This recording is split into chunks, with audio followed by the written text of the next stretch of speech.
আপনারা জানেন জনাব তারেক রহমান এমন কোনো কর্মসূচিকে সমর্থন করেন না যা জনদুর্ভোগের কারণ সৃষ্টি করে। তিনি ইতিমধ্যে তার স্বদেশ প্রত্যাবর্তনের দিনে লন্ডন হিথ্রো বিমানবন্দরে প্রবাসী নেতা কর্মী সমর্থকদের উপস্থিত হতে নিষেধ করেছেন। বাংলাদেশেও আমাদের কোনো কর্মসূচি যেন জনদুর্ভোগের কারণ না সৃষ্টি করে। আমরা তার নির্দেশনা পালনের আন্তরিক শত চেষ্টা সত্ত্বেও সেটা হয়তো 100% প্রতিপালন করতে পারিনি। তিনি স্পষ্ট নির্দেশনা দিয়েছেন, তিনি বিমানবন্দর থেকে সরাসরি তার চিকিৎসাধীন গুরুতর অসুস্থ মা, বাংলাদেশের অভিভাবক দেশনেত্রী বেগম খালেদা জিয়াকে দেখতে হাসপাতালে যাবেন। যেতে চান তার পিতা মহান স্বাধীনতার ঘোষক শহীদ জিয়ার মাজার জিয়ারতে, যেতে চান ভাইয়ের কবরের পাশে। জনদুর্ভোগ পরিহার করতে তিনি সরকারি ছুটির দিনকে তার প্রত্যাবর্তনের দিন হিসেবে নির্ধারণ করেছেন। এমন একটি দিন নির্বাচন করেছেন যার পরপর 2 দিন সরকারি ছুটি, সব মিলিয়ে টানা 3 দিনের ছুটি।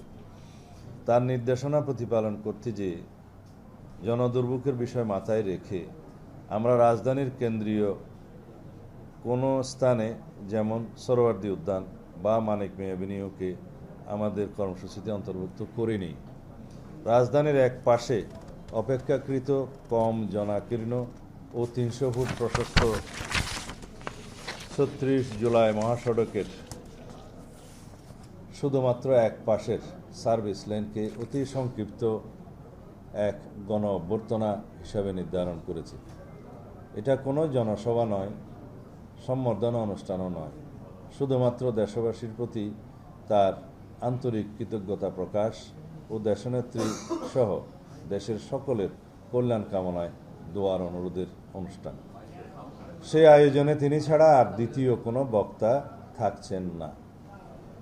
আমরা এই আয়োজনের কলেবর যত ছোটই রাখতে চাই না কেন, 17 বছর ধরে অপেক্ষমান দেশের সকল প্রান্ত থেকে আসা নেতাকর্মী সমর্থকদের বাঁধ ভাঙা রাজধানীমুখী স্রোত নিয়ন্ত্রণের ক্ষমতা আমাদের নেই।